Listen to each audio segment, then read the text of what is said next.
For 72 days, the world believed every passenger on that plane was dead. But the truth was far stranger, because 16 of them were still alive, trapped in a place so brutal even rescue planes flew right over them without noticing. This is a true, breathtaking story that proves the human will to survive can push a person far beyond anything they ever imagined. On the morning of October 13th, 1972, the young rugby team from Uruguay boarded a small Fairchild aircraft with the same excitement any group of friends would feel before a big match. Laughing, teasing, unaware that every smile captured in those last photographs would soon become part of a tragedy the world would never forget. The flight was supposed to be simple: cross the Andes, land in Chile, play the game, celebrate. But the Andes are not mountains. They are walls of ice, jagged, ancient, and merciless, rising like frozen knives into the sky. As the plane approached the range, clouds swallowed the windows, turbulence shook the cabin, and the pilots, relying on outdated instruments, believed they had already crossed the worst of it. They hadn't. What came next blindsided everyone. A sudden drop in altitude sent luggage crashing from overhead compartments, passengers gripping their seats as the engines screamed against the thin air. Then came the moment that split their lives into before and after. A violent jolt, metal tearing, the right wing shearing off as it struck a ridge hidden in the clouds. The fuselage spun like a thrown can, the tail section ripping away. Passengers sucked into the freezing sky as the remaining body of the plane slammed down onto a glacier and skidded for hundreds of meters before finally grinding to a stop. Silence followed, a silence so heavy it felt like the world itself had paused. Those who survived opened their eyes to a nightmare. The plane was half buried in snow, the temperature was dropping fast, and the mountains around them stretched endlessly, white and empty. Some were injured, some were in shock, and some were already gone. Night fell like a curtain, bringing a cold so sharp it felt alive, creeping into their bones, reminding them that the Andes do not forgive. Days passed. They rationed chocolate, shared sips of wine, wrapped themselves in seat covers, and prayed for the sound of rescue. And rescue did come, but only in the form of distant aircraft that circled overhead, scanning the wrong valleys, never seeing the tiny white fuselage blending perfectly into the snow. The next revelation hit harder than anyone expected. When the survivors heard the radio announcement that the search had been officially called off, something inside them broke. Hope didn't disappear. It changed shape. It became something harder, sharper, more desperate. They began to plan, to adapt, to fight the cold, to fight hunger, to fight the slow, creeping realization that no one was coming. And just when they thought they had reached the lowest point of their suffering, the mountain reminded them who was in control. That night, as they huddled together inside the hollowed-out fuselage, listening to the wind scrape across the glacier like something alive, a strange tremor rippled beneath them, faint at first, then stronger, as if the ground itself was shifting in its sleep. They froze. This wasn't the wind. This wasn't the cold. This was something else entirely. They didn't know it yet, but the worst part hadn't even arrived. A strange vibration rolled through the valley, low and growing, like the mountain was waking up. Whatever was about to happen next, none of them were ready for it.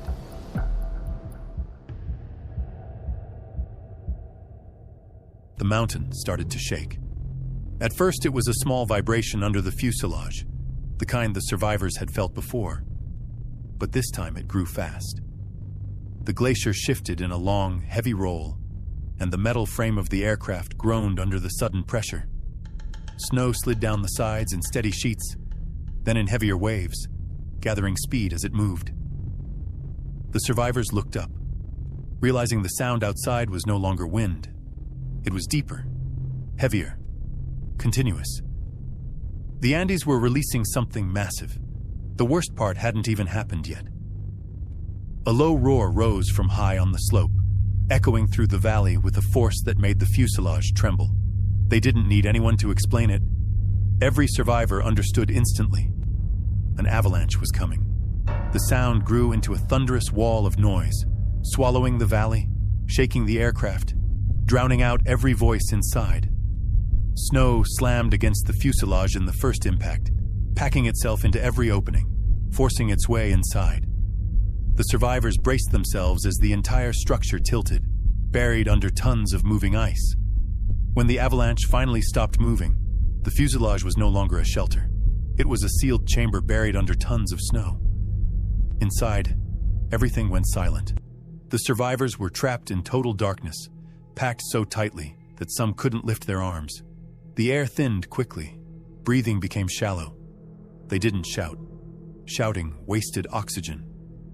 They dug, with hands, with elbows, with anything that could move. The snow was dense and heavy, pressed in from every direction. Several survivors later said they could feel the weight of the mountain on their chests.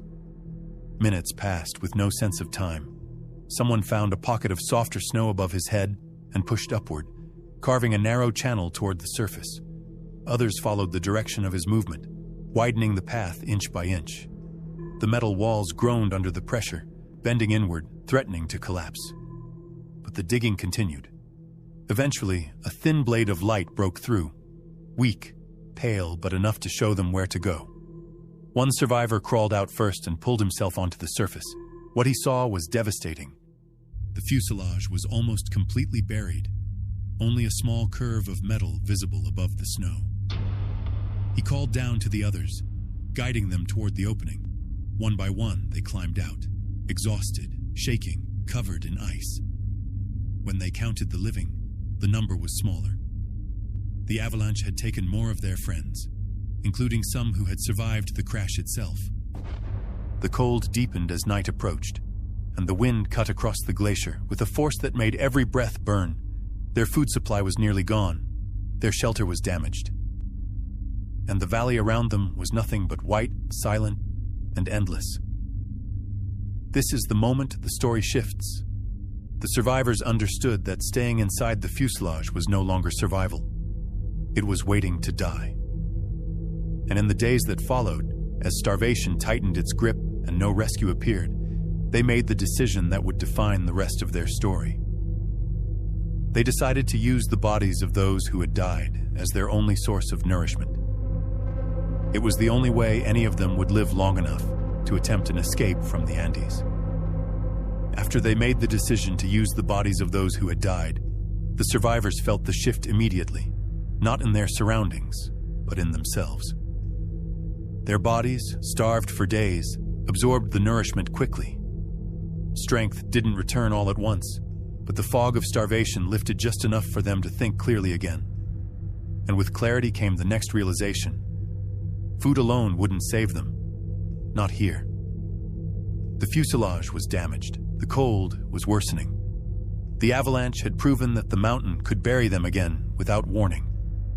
Every night, the temperature dropped so low that even breathing felt sharp. Frost formed on their blankets. Their clothes froze stiff. The wind cut through the broken metal like a blade. They had survived the crash. They had survived the avalanche. They had survived starvation. But the Andes weren't finished with them. Their first scouting attempts confirmed the truth they feared. The mountains around them were far higher and far more isolated than they had imagined. When a small group climbed the nearest ridge, hoping to see a valley or a road, they found only more peaks, endless, jagged, rising into the clouds. They were trapped in a place no one could reach. When the group returned to the fuselage, they didn't need to say much. Everyone understood. Staying meant dying slowly. Leaving meant risking everything. This was the moment the survivors stopped waiting for rescue and started planning their own.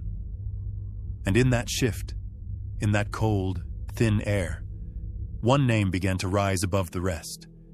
Nando Parrado. But Nando Parrado didn't rise because he was the strongest. He rose because he understood the situation with clarity. The crash site was deep inside the Andes, far from any populated area, and no rescue team was searching for them anymore. The scouting attempts had confirmed that the surrounding peaks were part of the high Andes range, with elevations far greater than they had believed, and the survivors were not near Chilean farmland, as they once hoped, but in one of the most remote sections of the mountains. Nando began studying the terrain systematically, observing ridgelines, the movement of the sun, and the shape of the surrounding peaks, while discussing the geography with Roberto Canessa, who understood how limited their physical time was at that altitude. Both men agreed on a simple fact. Remaining at the fuselage meant eventual death from cold, starvation, or another avalanche. Their earlier climb had revealed only more mountains, but it also showed that the highest peak near them blocked their view of what lay beyond. And if they could reach the top of that peak, they might finally see a route out. This became the foundation of their plan. A small team would attempt a long-distance climb westward, carrying improvised insulation and the limited food they could create from the wreckage, with the goal of reaching civilization or dying in the attempt.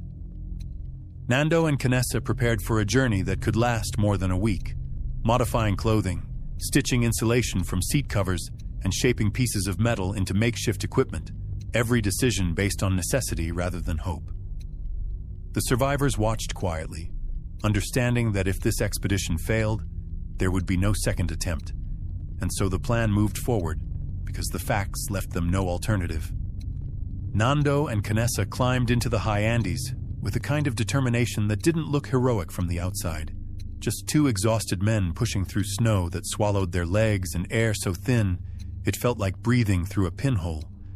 But it was the only thing keeping them alive as they fought their way up a mountain built to break human beings, step after step, until the world finally opened at the summit and revealed a truth so devastating it nearly stopped their hearts.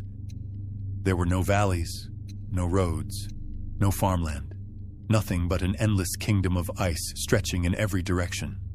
A landscape so vast and merciless, it made the crash site feel like a dot on another planet.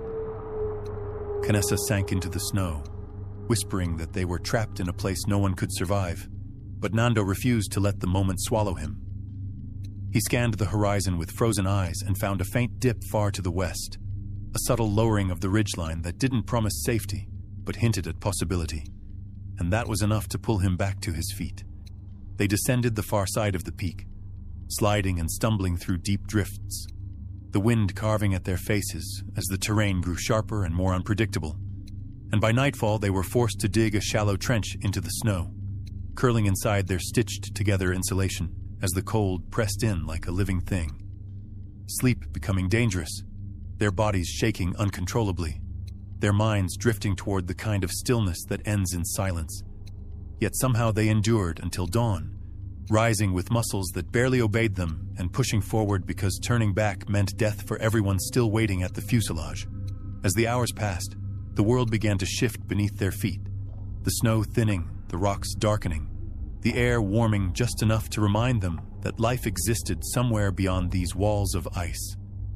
And though their bodies were failing, something inside them refused to break, carrying them deeper into the unknown until the landscape changed again. Gravel appearing beneath the snow, then streaks of dark rock, then the first fragile hints of a world that wasn't frozen. When they reached a long valley stretching west, still harsh but undeniably different from the death-white world behind them, Canessa broke down for the first time since the crash, overwhelmed by the sight of something that resembled a path, and together they pushed deeper into the valley, surviving on melted snow and sheer will, their bodies collapsing but the valley pulling them forward. Then came the moment that changed everything. A thin stream cutting through the earth, running water that tasted like life itself, and they drank until their stomachs ached, unable to believe something so simple could still exist.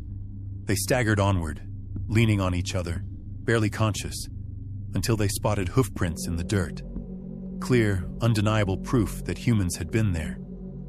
And moments later, they found an abandoned campfire, ashes still dark, stones still warm from the sun, the realization hitting them like a shockwave. Civilization was close. They followed the valley until it opened onto a wide river, and on the opposite bank stood a man on horseback, the first human they had seen in 72 days. They screamed for help, voices cracking, the river drowning their words, until the man finally turned, finally saw them, finally understood. He couldn't cross, so he wrapped bread in paper and threw it across, and Nando collapsed in tears, the weight of everything they had endured crashing over him. The man rowed off to get help, and hours later, multiple riders appeared, crossing the river and reaching the two skeletal figures with shock in their eyes, and from that moment, the world moved fast. Helicopters summoned, authorities alerted, and Nando's first words to civilization were a command, not a plea. There are more of us. 14 more. The next day, helicopters reached the fuselage, lifting the survivors out of the mountains that had held them prisoner for 72 days. And as the last one was flown out, the story of what they endured became one of the most extraordinary accounts of human endurance ever recorded. A reminder that even in the most merciless places on Earth, the will to live can carve a path through the impossible.